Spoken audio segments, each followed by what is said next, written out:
नमस्ते। Think and grow rich के पहले अध्याय विचार ही वस्तुएं हैं। नेपोलियन हिल की कालजयी पुस्तक थिंक एंड ग्रो रिच का पहला अध्याय एक शक्तिशाली विचार प्रस्तुत करता है। विचार ही वस्तुएं हैं। हिल एक दृढ़ विश्वास व्यक्त करते हैं कि प्रबल इच्छा शक्ति जब एक निश्चित उद्देश्य, दृढ़ संकल्प और एक जलती हुई इच्छा के साथ संयुक्त होती है तो उसे ठोस वास्तविकता में बदला जा सकता है, चाहे वह धन हो, सफलता हो या जीवन का कोई अन्य लक्ष्य। यह अध्याय हमें एडविन सी बार्न्स की प्रेरणादायक कहानी से परिचित कराता है।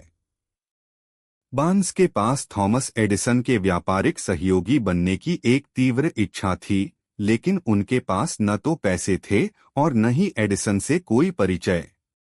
हालांकि उनकी इच्छा इतनी मजबूत थी कि उन्होंने एक मालगाड़ी में छिपकर एडिसन के कार्यालय तक की यात्रा की और तब तक हार नहीं मानी जब तक उन्हें अपनी मंजिल नहीं मिल गई। शुरुआत में बार्न्स को एडिसन के कार्यालय में एक मामूली काम सौंपा गया, लेकिन उन्होंने कभी भी अपनी प्राथमिक महत्वाकांक्षा को नहीं छोड़ा। उन्होंने चुपचाप अवसर की प्रतीक्षा की। कई साल बाद जब एडिसन ने एक नई डिक्टेटिंग मशीन का आविष्कार किया जिसे एडिसन के सेल्समैन बेचने में विफल रहे, तो बार्न्स ने वह अवसर देखा। उन्होंने दृढ़ता से विश्वास किया कि वह इसे बेच सकते हैं और वास्तव में उन्होंने असाधारण सफलता प्राप्त की। इस साझेदारी ने बार्न्स को धनी बना दिया, लेकिन हिल जोर देते हैं कि उनकी सबसे बड़ी उपलब्धि यह साबित करना था कि मनुष्य जो कुछ भी कल्पना कर सकता है और जिस पर विश्वास कर सकता है उसे वह प्राप्त कर सकता है। हिल इस कहानी का उपयोग यह दर्शाने के लिए करते हैं कि सफलता के लिए केवल ज्ञान या शिक्षा ही पर्याप्त नहीं है, एक केंद्रित और जुनूनी इच्छा शक्ति आवश्यक है। बार्न्स के पास शुरुआत में कोई विशेष कौशल या कनेक्शन नहीं था, लेकिन उनकी अटूट इच्छा और दृढ़ संकल्प ने उन्हें अपने लक्ष्य तक पहुंचाया। अध्याय यह भी बताता है कि विचारों में एक अदृश्य शक्ति होती है। जब एक विचार भावनात्मक रूप से चार्ज हो जाता है और बार बार उस पर ध्यान केंद्रित किया जाता है, तो उसमें स्वयं को वास्तविकता में प्रकट करने की शक्ति आ जाती है। हिल इच्छा को शुरुआती बिंदु बताते हैं जो सभी उपलब्धियों का पहला कदम है। अंत में यह अध्याय पाठकों को अपनी इच्छाओं की शक्ति को पहचानने और उन्हें ठोस योजनाओं में बदलने के लिए प्रोत्साहित करता है। यह हमें सिखाता है कि हार मानना सबसे बड़ी कमजोरी है और दृढ़ता सफलता की कुंजी है। बार्न्स की कहानी एक शक्तिशाली उदाहरण के रूप में कार्य करती है कि कैसे एक जलती हुई इच्छा और अटूट विश्वास किसी भी बाधा को पार कर सकते हैं और महान धन और सफलता की ओर ले जा सकते हैं। Napoleon Hill think and grow rich के दूसरे अध्याय में पहले अध्याय के मूल विचार को और विस्तार देते हैं, जो कि इच्छा शक्ति की शक्ति है। इस अध्याय का शीर्षक ही इसकी केंद्रीय अवधारणा को स्पष्ट रूप से व्यक्त करता है। इच्छा शक्ति सभी उपलब्धि का पहला कदम है। हिल दृढ़ता से कहते हैं कि तीव्र और केंद्रित इच्छा ही वह प्रारंभिक बिंदु है जहां से सभी महान कार्य और सफलताएं जन्म लेती हैं। हिल हमें बताते हैं कि केवल एक अस्पष्ट इच्छा या कामना पर्याप्त नहीं है। सफलता प्राप्त करने के लिए इच्छा को एक जलती हुई इच्छा में बदलना आवश्यक है, एक ऐसी प्रबल और तीव्र भावना जो आपको अपने लक्ष्य को प्राप्त करने के लिए हर संभव प्रयास करने के लिए प्रेरित करे। यह एक ऐसी इच्छा होनी चाहिए जो आपको रात में जगाए रखे और दिन भर आपके विचारों पर हावी रहे। इस अध्याय में हिल इच्छा शक्ति को कार्रवाई में बदलने के लिए 6 व्यावहारिक कदम प्रस्तुत करते हैं। ये कदम एक निश्चित योजना बनाने और उसे लगातार क्रियान्वित करने के महत्व पर जोर देते हैं। सबसे पहले आपको धन की सटीक राशि निर्धारित करनी होगी जिसे आप प्राप्त करना चाहते हैं। दूसरा, आपको उस सेवा या मूल्य को स्पष्ट रूप से परिभाषित करना होगा जिसे आप उस धन के बदले में देने के लिए तैयार हैं। तीसरा, आपको उस तारीख को निश्चित करना होगा जब आप उस धन को प्राप्त करना चाहते हैं। चौथा, आपको अपनी इच्छा, उसे प्राप्त करने की योजना और समय सीमा का एक स्पष्ट लिखित बयान बनाना होगा। पांचवा, आपको दिन में 2 बार उस लिखित बयान को जोर से पढ़ना चाहिए, महसूस करना चाहिए और विश्वास करना चाहिए कि आप पहले से ही उस धन के अधिकारी हैं। छठा और अंतिम कदम यह है कि आपको अपनी योजना को क्रियान्वित करना शुरू करना होगा और तब तक दृढ़ रहना होगा जब तक कि आपका उद्देश्य पूरा न हो जाए।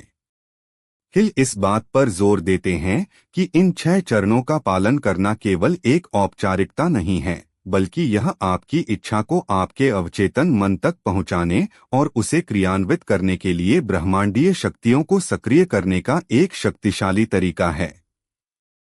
जब आपकी इच्छा भावनात्मक रूप से चार्ज हो जाती है और आपके अवचेतन मन में दृढ़ता से स्थापित हो जाती है, तो यह आपको उन अवसरों और रास्तों की ओर मार्गदर्शन करती है जो आपको अपने लक्ष्य तक ले जाते हैं। अध्याय में दृढ़ संकल्प और हार न मानने के महत्व पर भी प्रकाश डाला गया है। हिल चेतावनी देते हैं कि रास्ते में बाधाएं और अस्थायी हारें अपरिहार्य हैं, लेकिन एक मजबूत इच्छा शक्ति वाला व्यक्ति इन चुनौतियों से निराश नहीं होता है, बल्कि वह उन्हें सीखने के अवसरों के रूप में देखता है और अपने लक्ष्य की ओर आगे बढ़ता रहता है। संक्षेप में, अध्याय 2 हमें सिखाता है कि इच्छा शक्ति केवल एक निष्क्रिय कामना नहीं है, बल्कि एक सक्रिय शक्ति है जिसे सावधानीपूर्वक पोषित और निर्देशित करने की आवश्यकता है। एक स्पष्ट रूप से परिभाषित लक्ष्य, एक ठोस योजना और अटूट विश्वास के साथ कोई भी व्यक्ति अपनी इच्छाओं को वास्तविकता में बदल सकता है और महान धन और सफलता प्राप्त कर सकता है। यह अध्याय हमें अपनी इच्छाओं को पहचानने, उन्हें मजबूत करने और उन्हें प्राप्त करने के लिए एक ठोस रणनीति बनाने के लिए प्रेरित करता है। Napoleon Hill think and grow rich के तीसरे अध्याय में विश्वास की शक्ति पर जोर देते हैं, जिसे वह सभी उपलब्धियों की नींव मानते हैं। इस अध्याय का शीर्षक विश्वास, उपलब्धि की कल्पना और उस पर विश्वास, इस महत्वपूर्ण अवधारणा के 2 मुख्य पहलुओं को उजागर करता है: अपने लक्ष्य की मानसिक कल्पना करना और उस कल्पना की प्राप्ति पर अटूट विश्वास रखना। हिल बताते हैं कि विश्वास एक मानसिक अवस्था है जिसे स्वसुझाव के सिद्धांत के माध्यम से स्वेच्छा से प्रेरित या बनाया जा सकता है। इसका अर्थ है कि सकारात्मक पुष्टि और बार बार किए गए मानसिक चित्रण के माध्यम से हम अपने अवचेतन मन को अपने लक्ष्यों की प्राप्ति पर विश्वास करने के लिए प्रशिक्षित कर सकते हैं। यह विश्वास तब हमारी भावनाओं और कार्यों को इस तरह से प्रभावित करता है कि हम वास्तव में उन लक्ष्यों को प्राप्त करने की दिशा में काम करते हैं। अध्याय में डॉक्टर एडविन सी बार्न्स की कहानी को फिर से याद किया गया है, जहां उनकी थॉमस एडिसन के साथ व्यापारिक साझेदारी की अटूट इच्छा और उस पर उनका दृढ़ विश्वास अंततः वास्तविकता में बदल गया।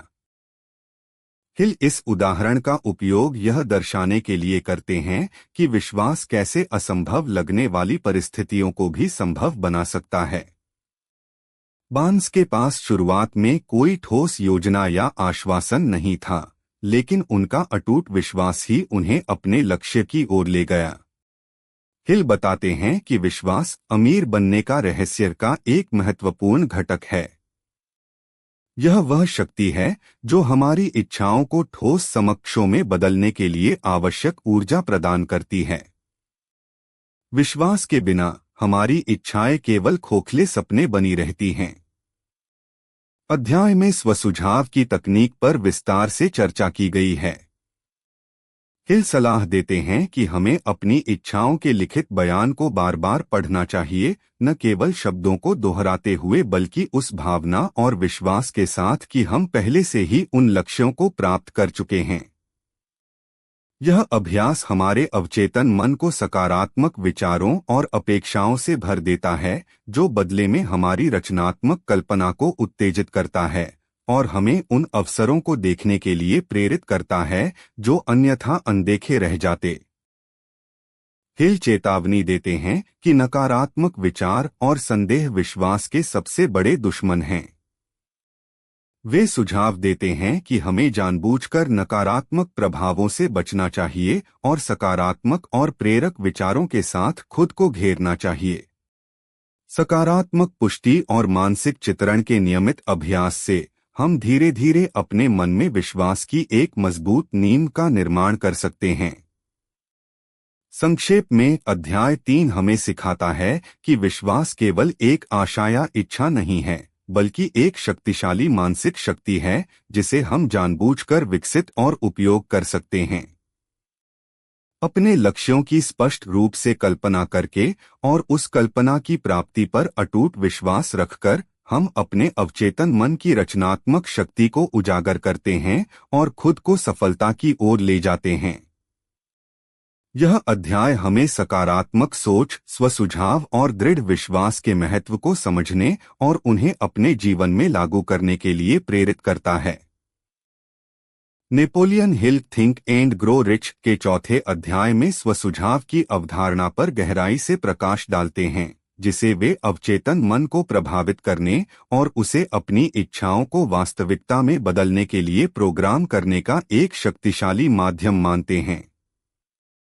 यह अध्याय हमें सिखाता है कि कैसे हम जानबूझकर सकारात्मक विचारों और निर्देशों को अपने अवचेतन मन तक पहुंचा सकते हैं, जिससे हमारी आदतें, भावनाएं और अंततः हमारे कार्य प्रभावित होते हैं। हिल बताते हैं कि हमारा अवचेतन मन एक उपजाऊ मिट्टी की तरह है, जो चाहे अच्छे बीज बोए जाएं या बुरे, उसे उगाएगा। यदि हम नकारात्मक विचारों, आशंकाओं और संदेहों को अपने मन में रहने देते हैं, तो हमारा अवचेतन मन उन्हें स्वीकार कर लेगा और हमारे जीवन में नकारात्मक परिणामों को आकर्षित करेगा।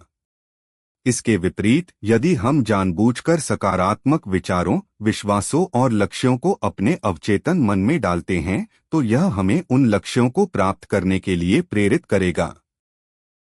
स्वसुझाव की प्रक्रिया में हिल पहले अध्याय 2 में उल्लिखित 6 चरणों को दोहराते हैं, जो हमारी इच्छा को ठोस रूप देने और उसे अपने अवचेतन मन तक पहुंचाने के लिए आवश्यक हैं।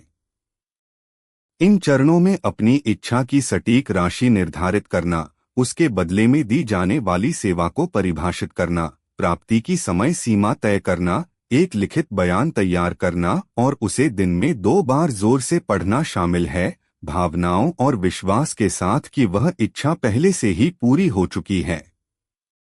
हिल इस बात पर जोर देते हैं कि केवल शब्दों को यांत्रिक रूप से दोहराना पर्याप्त नहीं है।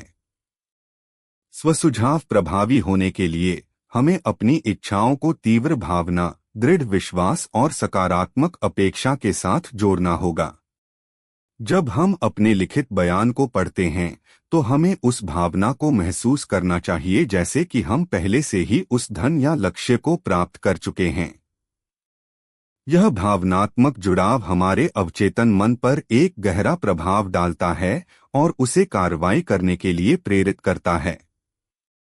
अध्याय में मानसिक चित्रण की शक्ति पर भी प्रकाश डाला गया है। हिल सुझाव देते हैं कि हमें नियमित रूप से अपने लक्ष्यों की स्पष्ट और ज्वलंत मानसिक तस्वीरें बनानी चाहिए।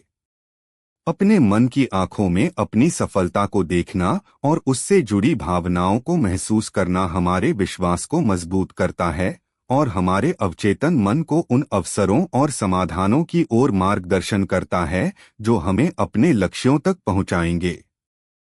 हिल चेतावनी देते हैं कि बाहरी सुझावों, जैसे कि नकारात्मक समाचार, आलोचनात्मक टिप्पणियां और निराशावादी लोगों से सावधान रहना महत्वपूर्ण है।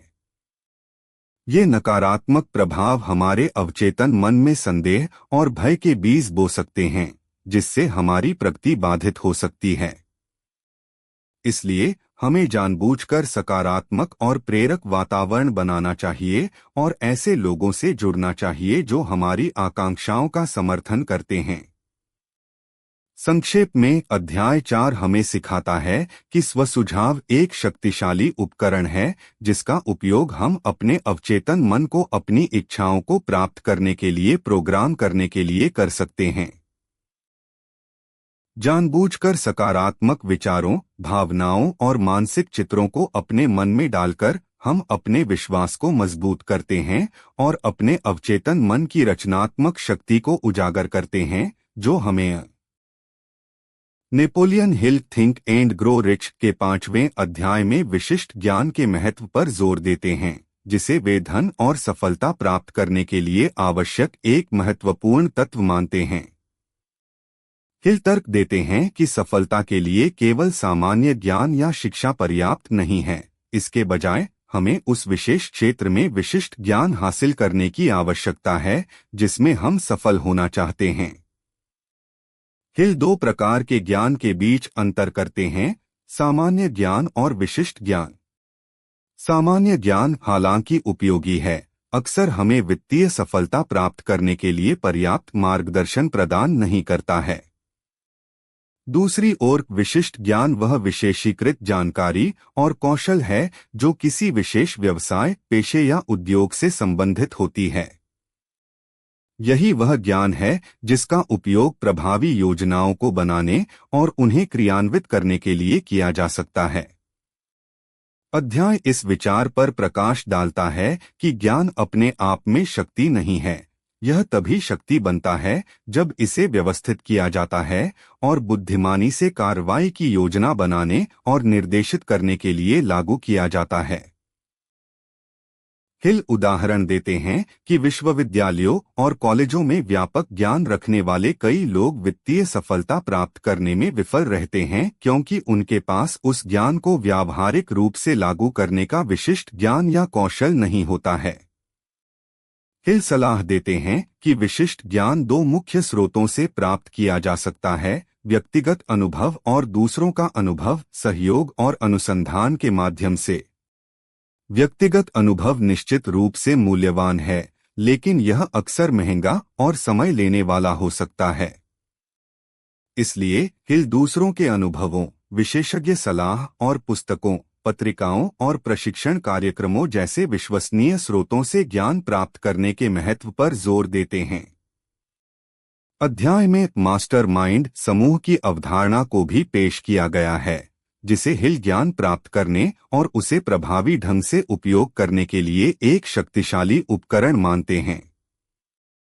एक मास्टरमाइंड समूह समान विचारधारा वाले व्यक्तियों का एक गठबंधन है जो एक निश्चित उद्देश्य को प्राप्त करने के लिए अपने ज्ञान, अनुभव और विचारों को साझा करते हैं। इस तरह के समूह में भाग लेने से व्यक्ति न केवल दूसरों के विशिष्ट ज्ञान तक पहुंच प्राप्त करते हैं, बल्कि सामूहिक बुद्धि और रचनात्मकता का लाभ भी उठाते हैं। हिल चेतावनी देते हैं कि ज्ञान स्थिर नहीं है, यह लगातार बदल रहा है और विकसित हो रहा है। इसलिए सफल होने के लिए हमें लगातार सीखने और अपने ज्ञान को अद्यतन रखने की आवश्यकता है। हमें जिज्ञासा बनाए रखनी चाहिए, नए कौशल सीखने के लिए तैयार रहना चाहिए और अपने चुने हुए क्षेत्र में नवीनतम विकास के बारे में सूचित रहना चाहिए।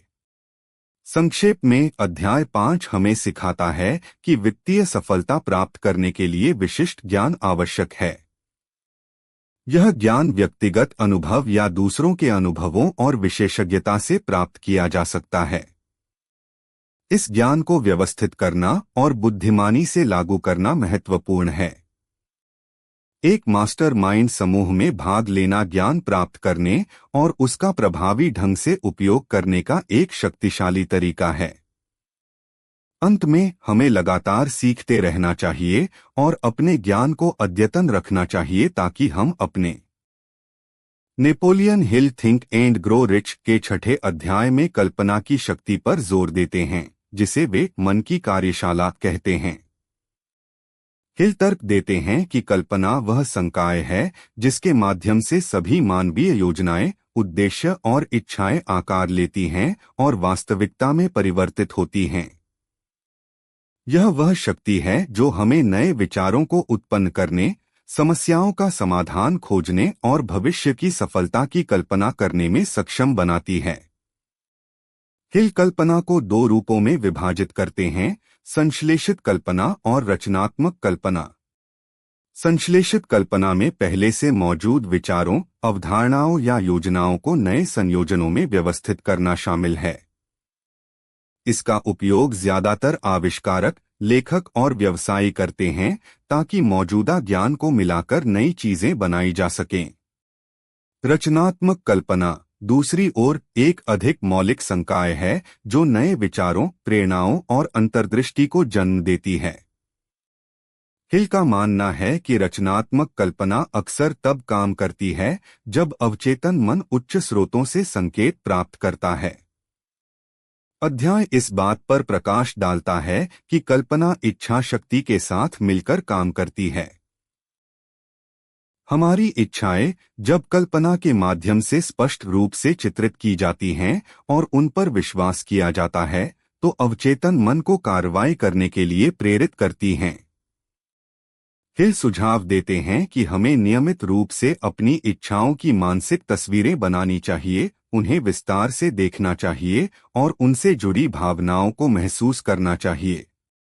यह अभ्यास हमारी कल्पना को जीवंत बनाता है और हमारे अवचेतन मन को उन लक्ष्यों को प्राप्त करने के तरीके खोजने में मदद करता है। हिल थॉमस एडिसन और उनके विभिन्न आविष्कारों के कई उदाहरण देते हैं ताकि कल्पना की शक्ति को दर्शाया जा सके। एडिसन की सफलता उनकी असाधारण कल्पना और अपनी कल्पना को ठोस वास्तविकता में बदलने की उनकी क्षमता का प्रमाण थी। हिल बताते हैं कि हर महान आविष्कार और उपलब्धि कल्पना के एक चिंगारी से शुरू होती है। अध्याय में यह भी बताया गया है कि वित्तीय सफलता प्राप्त करने के लिए कल्पना का उपयोग कैसे किया जा सकता है। हिल सलाह देते हैं कि हमें अपने व्यवसाय या करियर में नए अवसरों और समाधानों की कल्पना करने के लिए अपनी रचनात्मक कल्पना का उपयोग करना चाहिए। हमें उन समस्याओं की कल्पना करनी चाहिए जिन्हें हम हल कर सकते हैं या उन जरूरतों की कल्पना करनी चाहिए जिन्हें हम पूरा कर सकते हैं, और फिर उन कल्पनाओं को ठोस योजनाओं में बदलना चाहिए। हिल चेतावनी देते हैं कि निष्क्रिय कल्पना व्यर्थ है। कल्पना को कार्रवाई के साथ जोड़ा जाना चाहिए। हमें अपने विचारों को वास्तविकता में बदलने के लिए योजना बनानी चाहिए और लगातार प्रयास करते रहना चाहिए। कल्पना केवल तभी शक्तिशाली होती है जब वह उद्देश्यपूर्ण कार्रवाई द्वारा समर्थित होती है। संक्षेप में, अध्याय 6 हमें सिखाता है कि कल्पना मन की कार्यशाला है जहां हमारी इच्छाएं आकार लेती हैं और सफलता की योजनाएं बनती हैं। हमें अपनी संश्लेषित और रचनात्मक कल्पना दोनों का उपयोग नए विचारों को उत्पन्न करने और अपने लक्ष्यों की स्पष्ट मानसिक तस्वीरें बनाने के लिए करना चाहिए। कल्पना को विश्वास और कार्रवाई के साथ जोड़कर हम अपनी इच्छाओं को वास्तविकता में बदल सकते हैं और महान धन और सफलता प्राप्त कर सकते हैं। यह अध्याय हमें अपनी कल्पना को सक्रिय। Napoleon Hill think and grow rich के 7वें अध्याय में संगठित योजना के महत्व पर जोर देते हैं, जिसे वे इच्छा को ठोस कार्रवाई में बदलने और सफलता प्राप्त करने के लिए एक आवश्यक कदम मानते हैं। हिल तर्क देते हैं कि एक प्रबल इच्छा और एक स्पष्ट लक्ष्य होना महत्वपूर्ण है, लेकिन जब तक इन इच्छाओं को एक सुव्यवस्थित योजना में नहीं बदला जाता है और उस योजना को बुद्धिमानी और दृढ़ता के साथ क्रियान्वित नहीं किया जाता है, तब तक वे केवल सपने ही बने रहते हैं। अध्याय इस विचार पर केंद्रित है कि सफलता संयोग से नहीं मिलती, यह सावधानी पूर्वक योजना बनाने और उस योजना पर लगातार काम करने का परिणाम है। हिल बताते हैं कि बिना किसी ठोस योजना के कार्रवाई करना बिना पतवार की नाव की तरह है जो अंततः कहीं नहीं पहुंचती। एक अच्छी तरह से संगठित योजना हमें दिशा प्रदान करती है, हमारे प्रयासों को केंद्रित करती है और हमें बाधाओं को दूर करने में मदद करती है। हिल सफलता प्राप्त करने के लिए 4 महत्वपूर्ण चरणों वाली एक व्यवस्थित योजना बनाने की प्रक्रिया का वर्णन करते हैं। एक निश्चित लक्ष्य का निर्धारण। सबसे पहले आपको यह स्पष्ट रूप से परिभाषित करना होगा कि आप क्या हासिल करना चाहते हैं। आपकी इच्छा विशिष्ट, मापने योग्य प्राप्त करने योग्य, प्रासंगिक और समयबद्ध, स्मार्ट होनी चाहिए। एक ठोस योजना का विकास। एक बार जब आपका लक्ष्य स्पष्ट हो जाता है, तो आपको इसे प्राप्त करने के लिए एक विस्तृत योजना बनानी होगी।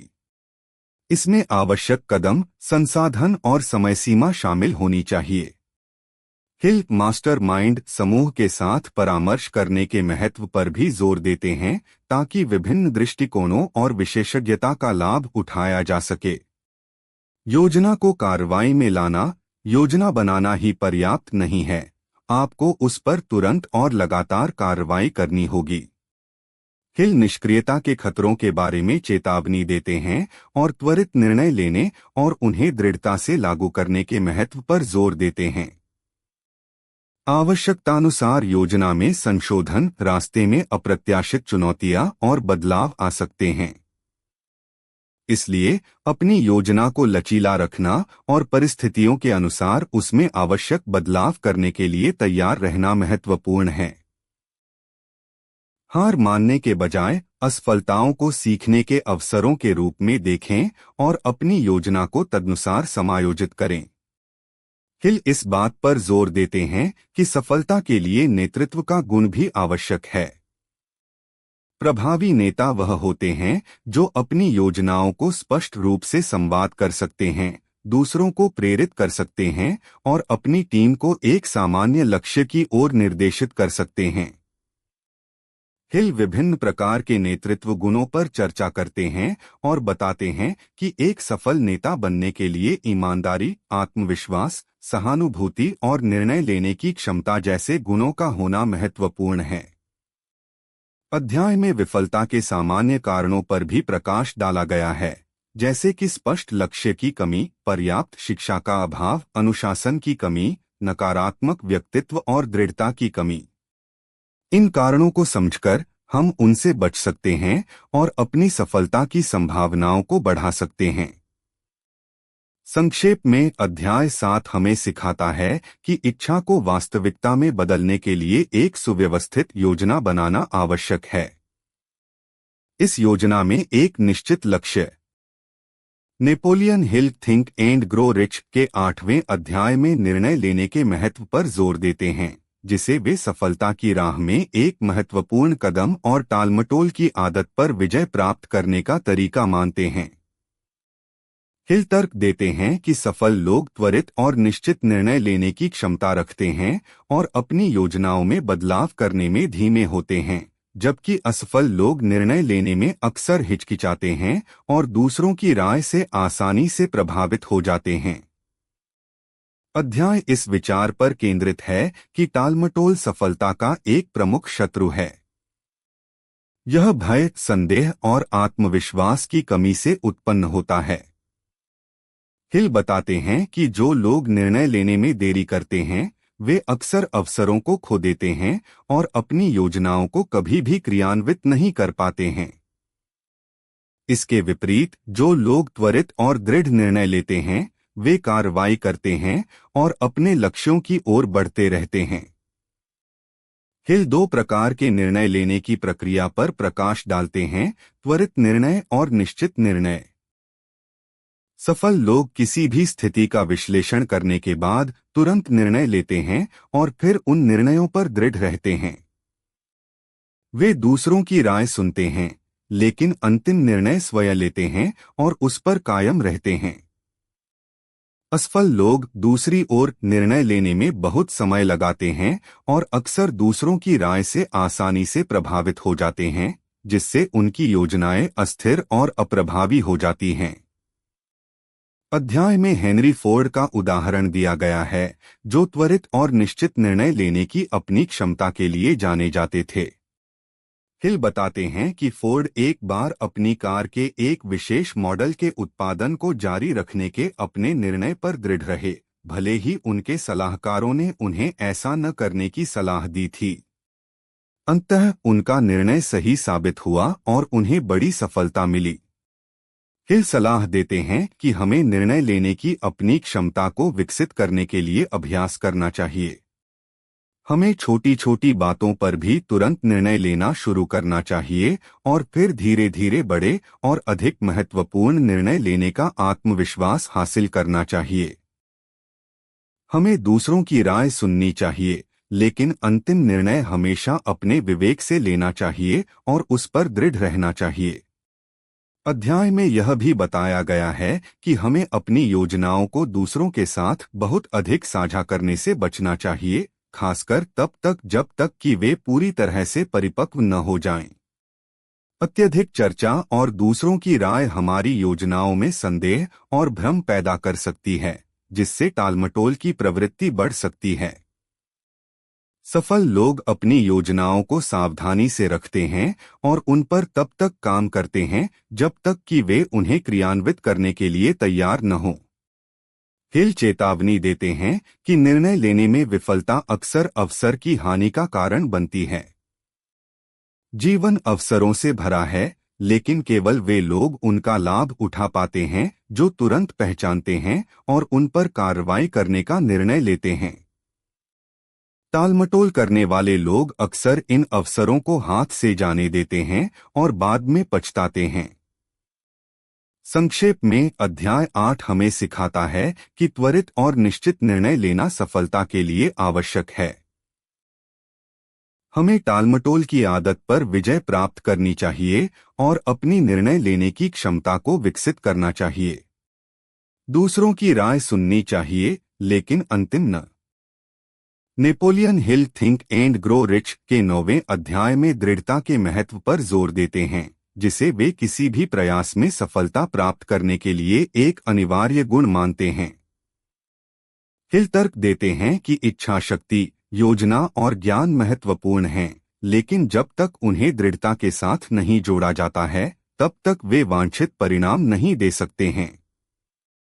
दृढ़ता वह शक्ति है जो हमें असफलताओं और निराशाओं के बावजूद अपने लक्ष्यों का पीछा करते रहने की क्षमता प्रदान करती है। अध्याय इस विचार पर केंद्रित है कि सफलता की राह अक्सर बाधाओं और अस्थायी हारों से भरी होती है। हिल बताते हैं कि अधिकांश लोग हार मान लेते हैं जब वे सफलता के बहुत करीब होते हैं, क्योंकि उनमें दृढ़ता की कमी होती है। केवल वही लोग अपने लक्ष्यों को प्राप्त करते हैं जो चुनौतियों का सामना करने और बार बार प्रयास करने के लिए तैयार रहते हैं। हिल दृढ़ता को विकसित करने के लिए 4 सरल कदम बताते हैं। एक निश्चित उद्देश्य, यह जानना कि आप क्या चाहते हैं और उस लक्ष्य के प्रति एक जलती हुई इच्छा रखना दृढ़ता के लिए एक मजबूत आधार प्रदान करता है। एक निश्चित योजना, अपनी इच्छा को प्राप्त करने के लिए एक अच्छी तरह से तैयार की गई योजना होना आपको कार्रवाई करने और रास्ते में आने वाली बाधाओं का सामना करने के लिए आत्मविश्वास देता है। मन का गठबंधन, एक या अधिक ऐसे व्यक्तियों के साथ मिलकर काम करना जो आपके लक्ष्य का समर्थन करते हैं और आपको प्रेरित करते हैं। मास्टरमाइंड समूह आपकी दृढ़ता को बनाए रखने में मदद करता है। एक प्रेरक मकसद, आपकी इच्छा के पीछे एक मजबूत कारण होना, जैसे कि प्यार, महत्वाकांक्षा या दूसरों की मदद करने की इच्छा, आपको मुश्किल समय में भी आगे बढ़ने के लिए प्रेरित करता है। हिल उन 6 बुनियादी भयों पर भी चर्चा करते हैं जो दृढ़ता को कमजोर कर सकते हैं: गरीबी का डर, आलोचना का डर, बीमारी का डर, प्यार खोने का डर, बुढ़ापे का डर और मृत्यु का डर। इन भयों को पहचानना और उन पर काबू पाना हमारी दृढ़ता को मजबूत करने के लिए महत्वपूर्ण है। अध्याय में कई प्रेरणादायक कहानियां शामिल हैं जो दृढ़ता की शक्ति को दर्शाती हैं। थॉमस एडिसन का बल्ब बनाने के लिए हजारों बार असफल होने के बावजूद प्रयास करते रहना दृढ़ता का एक उत्कृष्ट उदाहरण है। हिल बताते हैं कि हर महान उपलब्धि के पीछे दृढ़ता की एक कहानी छिपी होती है। हिल चेतावनी देते हैं कि इच्छा शक्ति और हठधर्मिता के बीच अंतर करना महत्वपूर्ण है। दृढ़ता का अर्थ है बुद्धिमानी से और लगातार प्रयास करते रहना, आवश्यकतानुसार अपनी योजनाओं में बदलाव करना, जबकि हठधर्मिता बिना सोचे समझे एक ही असफल तरीके पर अड़े रहना है। संक्षेप में अध्याय 9 हमें सिखाता है कि दृढ़ता सफलता का एक अनिवार्य तत्व है। यह हमें असफलताओं और निराशाओं के बावजूद अपने लक्ष्यों का पीछा करते रहने की क्षमता प्रदान करती है। एक निश्चित उद्देश्य, एक ठोस योजना, एक सहायक मास्टरमाइंड समूह और एक प्रेरक मकसद दृढ़ता विकसित करने में मदद करते हैं।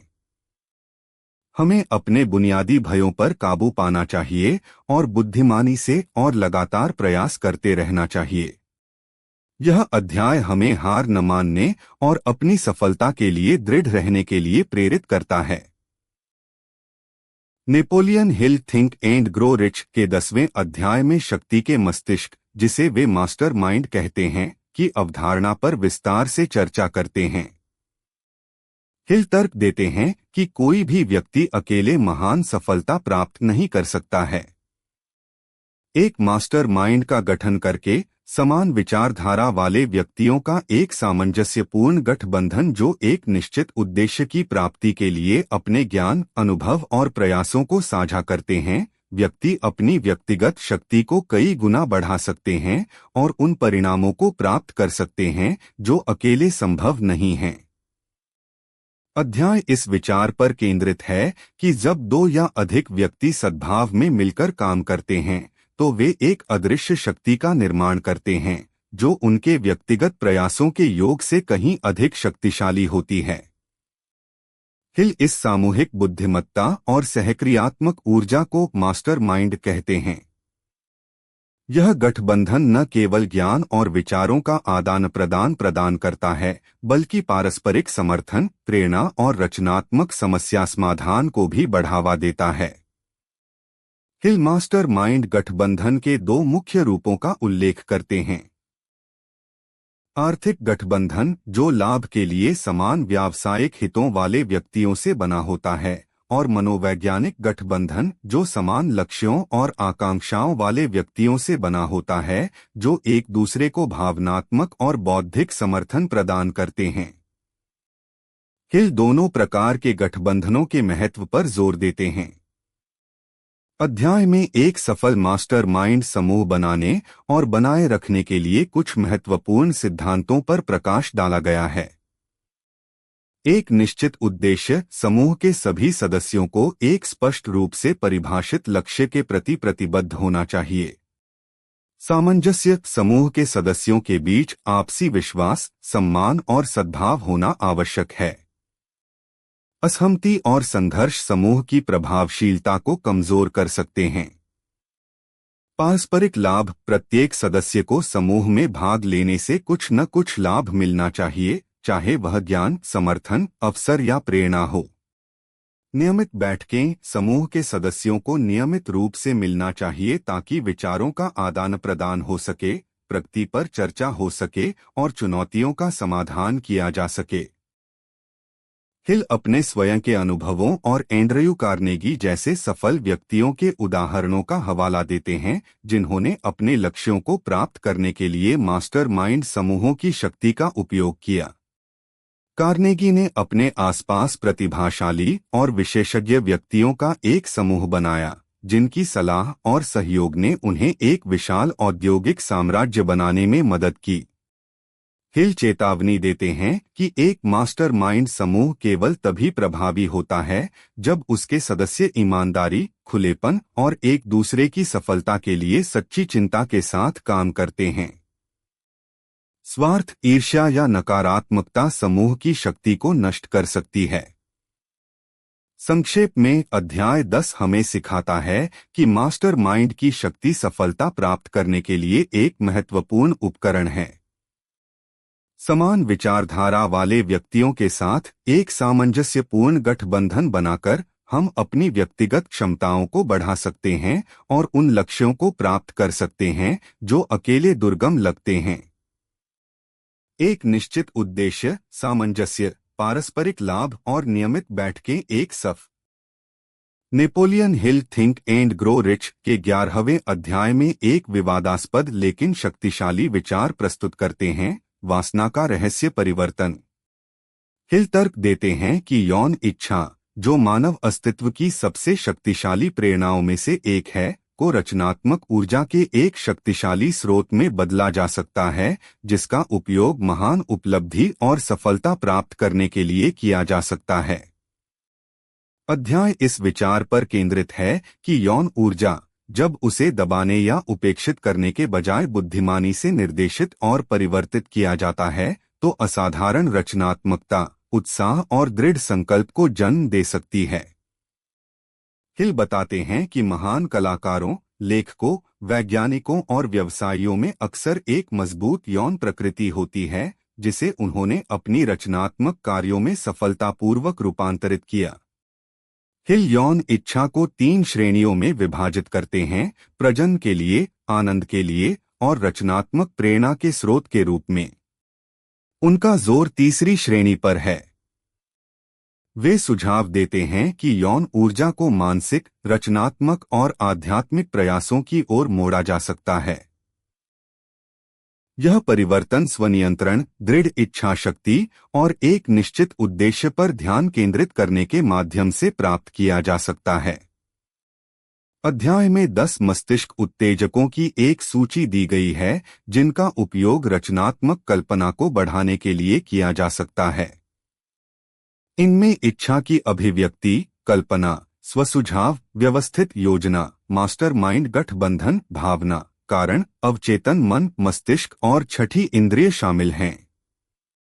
हिल बताते हैं कि यौन इच्छा इन उत्तेजकों में सबसे शक्तिशाली है और जब इसे अन्य उत्तेजकों के साथ जोड़ा जाता है, तो यह असाधारण रचनात्मक ऊर्जा को जन्म दे सकती है।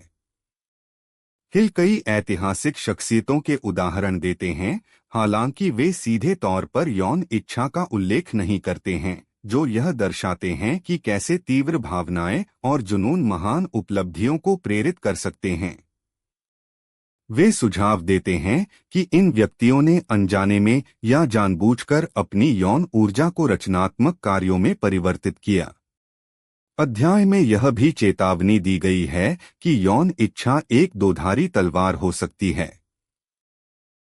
यदि इसे अनियंत्रित छोड़ दिया जाए, तो यह विनाशकारी हो सकती है और व्यक्ति को नकारात्मक आदतों और व्यसनों की ओर ले जा सकती है।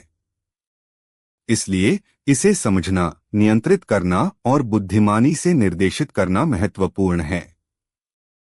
हिल इस बात पर जोर देते हैं कि यौन ऊर्जा का परिवर्तन किसी भी प्रकार की तीव्र भावना के परिवर्तन के समान है। प्यार, भय, क्रोध या उत्साह जैसी किसी भी मजबूत भावना को रचनात्मक प्रयासों की ओर मोड़ा जा सकता है। सफलता की कुंजी अपनी भावनाओं को समझना और उन्हें अपने लाभ के लिए उपयोग करना सीखना है। संक्षेप में अध्याय 11 हमें सिखाता है कि यौन इच्छा मानव प्रकृति की एक शक्तिशाली शक्ति है, जिसे रचनात्मक ऊर्जा के एक असाधारण स्रोत में बदला जा सकता है। स्वनियंत्रण, दृढ़ इच्छा शक्ति और एक निश्चित उद्देश्य पर ध्यान केंद्रित करके हम इस ऊर्जा का उपयोग महान उपलब्धि और सफलता प्राप्त करने के लिए कर सकते हैं। यह अध्याय हमें अपनी भावनाओं की शक्ति को पहचानने और उन्हें सकारात्मक और रचनात्मक दिशाओं में निर्देशित करने के लिए प्रोत्साहित करता है।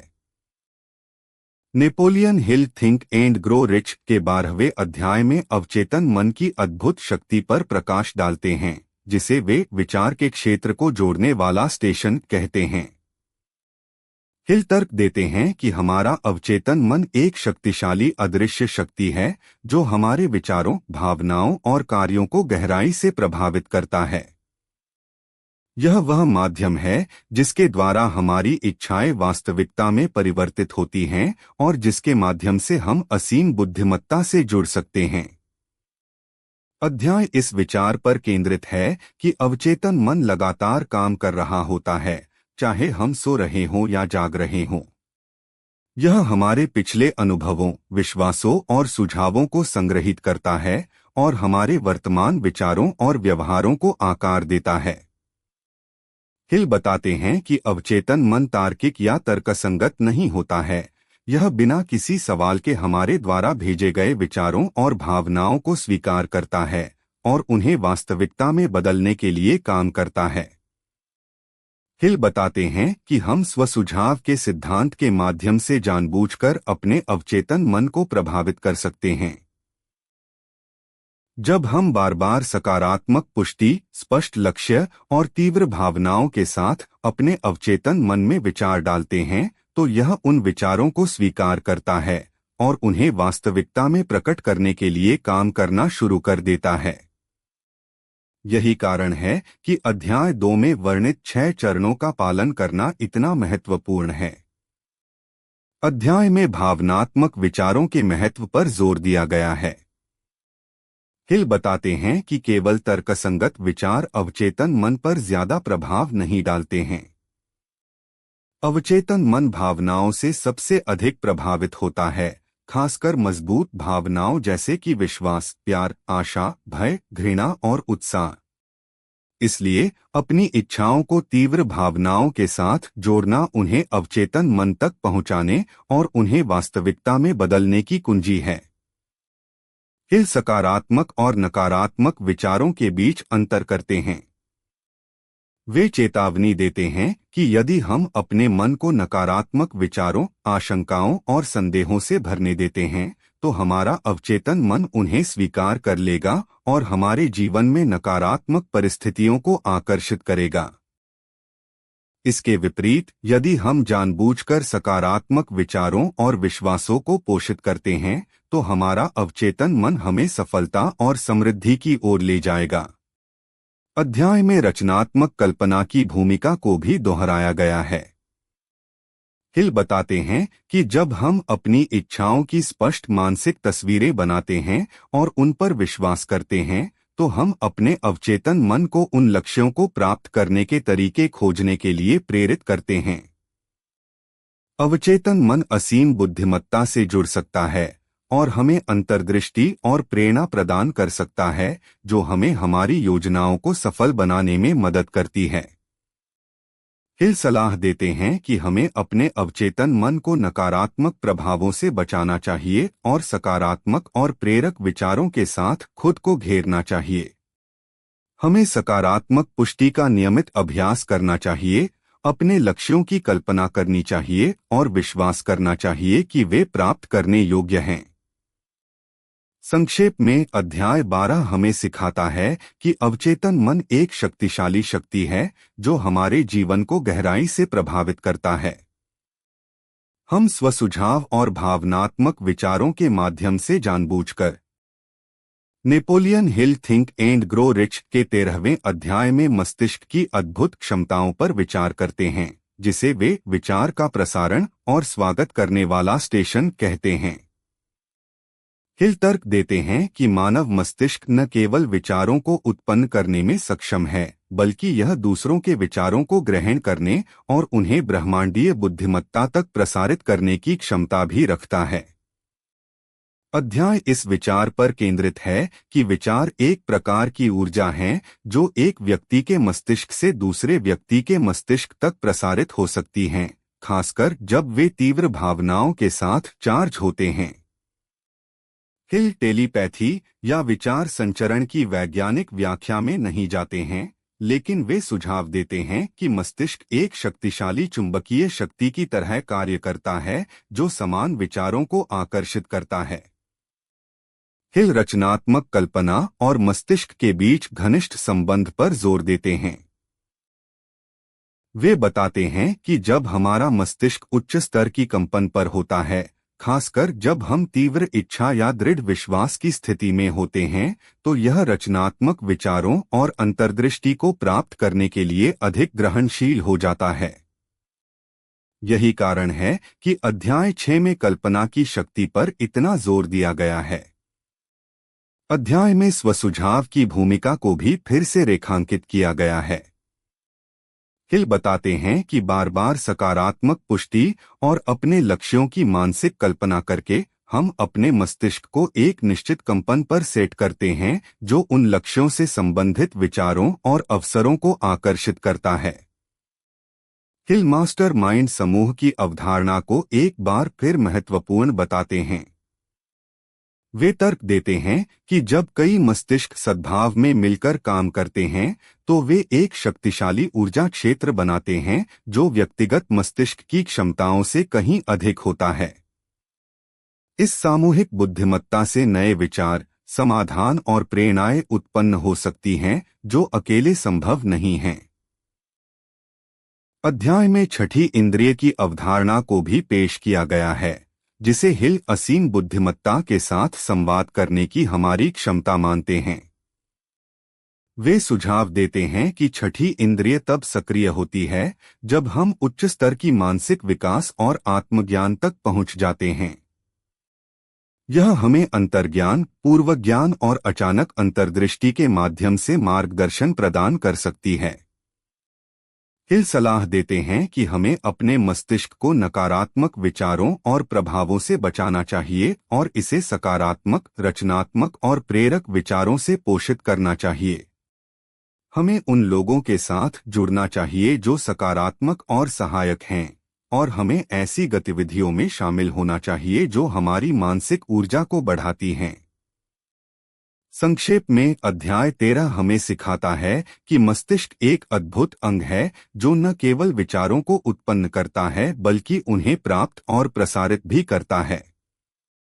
रचनात्मक कल्पना, स्वसुझाव और मास्टरमाइंड समूह हमारी मस्तिष्क की शक्ति को बढ़ाने में मदद करते हैं। छठी इंद्रिय असीम बुद्धिमत्ता के साथ संवाद करने की हमारी क्षमता का प्रतिनिधित्व करती है। हमें अपने मस्तिष्क को सकारात्मक विचारों से पोषित करना चाहिए और नकारात्मक प्रभावों से बचाना चाहिए ताकि हम अपनी पूरी क्षमता को साकार कर सकें और महान सफलता प्राप्त कर सकें। यह अध्याय Napoleon Hill think and grow rich के 14वें अध्याय में छठी इंद्रिय की रहस्यमय और शक्तिशाली अवधारणा का परिचय देते हैं, जिसे वे असीम बुद्धिमत्ता के लिए आश्चर्य का द्वार मानते हैं। हिल तर्क देते हैं कि छठी इंद्रिय मानव मस्तिष्क की एक उच्च संकाय है जो हमें सामान्य इंद्रिय बोध से परे जानकारी और मार्गदर्शन प्राप्त करने की अनुमति देती है। यह अंतर्ज्ञान, पूर्वज्ञान और अचानक अंतर्दृष्टि का स्रोत है जो अक्सर महान खोजों और सफलताओं की ओर ले जाता है। अध्याय इस विचार पर केंद्रित है कि छठी इंद्रिय हमारे अवचेतन मन के माध्यम से काम करती है और हमें ब्रह्मांडीय बुद्धिमत्ता के एक विशाल भंडार से जोड़ती है। हिल बताते हैं कि यह संकाय आमतौर पर तब सक्रिय होता है जब हमारा मन शांत और ग्रहणशील होता है और जब हम तीव्र इच्छा, दृढ़ विश्वास और सकारात्मक अपेक्षा की स्थिति में होते हैं। हिल छठी इंद्रिय को विकसित करने के लिए कोई निश्चित तकनीक नहीं बताते हैं, लेकिन वे कुछ ऐसे कारकों पर प्रकाश डालते हैं जो इसके कामकाज को सुगम बना सकते हैं। ध्यान और चिंतन। शांत और चिंतनशील अवस्थाएं मन को बाहरी शोर से मुक्त करती हैं और छठी इंद्रिय के सूक्ष्म संकेतों को सुनने के लिए अधिक ग्रहणशील बनाती हैं। रचनात्मक कल्पना, अपने लक्ष्यों की स्पष्ट और ज्वलंत मानसिक तस्वीरें बनाना और उन पर विश्वास करना छठी इंद्रिय को सक्रिय करने में मदद कर सकता है। स्वसुझाव, बार बार सकारात्मक पुष्टि और अपने लक्ष्यों को प्राप्त करने की दृढ़ इच्छा शक्ति को दोहराना अवचेतन मन को प्रभावित करता है और छठी इंद्रिय के माध्यम से मार्गदर्शन प्राप्त करने के लिए मार्ग प्रशस्त करता है। मास्टरमाइंड समूह, समान विचारधारा वाले व्यक्तियों के साथ सद्भाव में काम करना सामूहिक अंतर्ज्ञान और अंतर्दृष्टि को जन्म दे सकता है। तीव्र इच्छा, किसी लक्ष्य के प्रति एक जलती हुई इच्छा छठी इंद्रिय को सक्रिय करने और ब्रह्मांडीय बुद्धिमत्ता से सहायता प्राप्त करने के लिए एक शक्तिशाली उत्प्रेरक हो सकती है। हिल कई ऐतिहासिक शख्सियतों के उदाहरण देते हैं जिन्होंने अपनी छठी इंद्रिय पर भरोसा करके महान सफलता प्राप्त की। वे सुझाव देते हैं कि इन व्यक्तियों को अचानक अंतर्दृष्टि, प्रेरणाएं और पूर्वज्ञान प्राप्त हुए जिन्होंने उन्हें महत्वपूर्ण निर्णय लेने और अभूतपूर्व उपलब्धियां हासिल करने में मदद की। अध्याय में यह भी बताया गया है कि छठी इंद्रिय अक्सर अंतर्ज्ञान की आवाज के रूप में प्रकट होती है, एक शांत आंतरिक ज्ञान जो हमें सही दिशा में मार्गदर्शन करता है। हमें इस आंतरिक आवाज को सुनना और उस पर भरोसा करना सीखना चाहिए, भले ही यह तर्क या सामान्य ज्ञान के विपरीत लगे। हिल चेतावनी देते हैं कि छठी इंद्रिय को विकसित करने के लिए समय, धैर्य और अभ्यास की आवश्यकता होती है। यह कोई जादुई शक्ति नहीं है जो तुरंत प्रकट हो जाएगी। इसके लिए अपने मन को शांत करना, अपनी अंतर्ज्ञान पर ध्यान देना और उस पर विश्वास करना सीखना आवश्यक है। संक्षेप में अध्याय 14 हमें छठी इंद्रिय की अद्भुत शक्ति से परिचित कराता है, जिसे हिल असीम बुद्धिमत्ता से जुड़ने का एक महत्वपूर्ण माध्यम मानते हैं। ध्यान, रचनात्मक कल्पना, स्वसुझाव, मास्टरमाइंड समूह और तीव्र इच्छा छठी इंद्रिय के कामकाज को सुगम बना सकते हैं। हमें अपनी आंतरिक आवाज को सुनना और Napoleon Hill think and grow rich के 15वें अध्याय में सफलता की राह में आने वाली सबसे बड़ी बाधाओं में से एक पर ध्यान केंद्रित करते हैं, भय। हिल 6 बुनियादी भयों की पहचान करते हैं जिन्हें वे भूत कहते हैं, जो हमारे मन के दरवाजे खोलते हैं और हमें निष्क्रिय, अनिश्चित और अंततः असफल बनाते हैं। इन भयों को समझना और उन पर विजय प्राप्त करना व्यक्तिगत विकास और वित्तीय सफलता के लिए महत्वपूर्ण है। हिल द्वारा पहचाने गए 6 बुनियादी भय इस प्रकार हैं। गरीबी का भय, यह भय न केवल धन की कमी से संबंधित है, बल्कि आत्मसम्मान, महत्वाकांक्षा और पहल को भी पंगु बना सकता है। आलोचना का भय, दूसरों की राय और अस्वीकृति का डर हमें नए विचारों को व्यक्त करने, जोखिम लेने और अपनी राय रखने से रोकता है। बीमारी का भय, स्वास्थ्य खोने का डर हमें चिंतित, नकारात्मक और जीवन का आनंद लेने में असमर्थ बना सकता है। प्यार खोने का भय, प्रियजनों को खोने या अकेले रहने का डर असुरक्षा और निर्भरता को जन्म दे सकता है।